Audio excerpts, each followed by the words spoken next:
আশা করি প্রত্যেকটা ব্যক্তি ভালো আছেন। আলহামদুলিল্লাহ আমি ভালো আছি।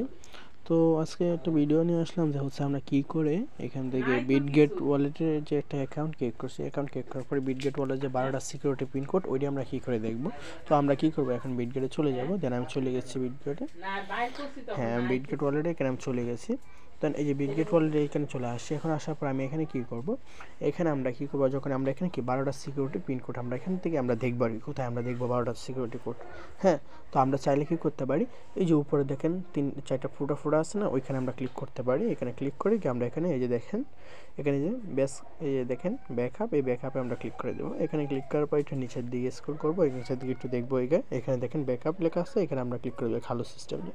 এখানে ক্লিক করার পর এখানে আমরা 6 ডিজিটের পাসওয়ার্ডটা যে দিয়েছিলাম, এই পাসওয়ার্ডটা এখানে আমরা দিয়ে দেবো। ওকে, পাসওয়ার্ডটা এখানে দিয়ে দিলাম। হ্যাঁ, এখানে দেখেন আমার এখানে দেখেন 12টা ইন্টারফেস, এখানে স্ট্রিম সিস্টেমটা শো করছে। এখানে যে 12টা ইন্টারফেস এখানে শো করবে, যে এখানে আমি ক্লিক করলাম। এই দেখেন আমার এখানে কি 12টা কোড অলরেডি কি শো করতেছে, বুঝতে পারছেন? সিকিউরিটি 12টা কোড আমার শো করতেছে। আপনাদেরও কিন্তু এরকম 12টা সিকিউরিটি কোড শো করবে। এটা আপনারা কী করবেন, একটা খাতার মধ্যে লিখে নেবেন। আপনার ফোনটা যদি হারায় যায়, পরবর্তীতে কী করতে পারেন, আপনি এই পাসওয়ার্ডটি দিয়ে কি আপনি আইডি লগ ইন করতে পারবেন অন্য ফোনে, বুঝতে পারছেন? আশা করি সবাইকে ক্লিয়ারলি বিষয়টা বোঝাইতে পারলাম। ওকে এভরিওয়ান, সবাই ভালো থাকবেন, সুস্থ থাকবেন। আল্লাহ হাফিজ, আসসালামু আলাইকুম।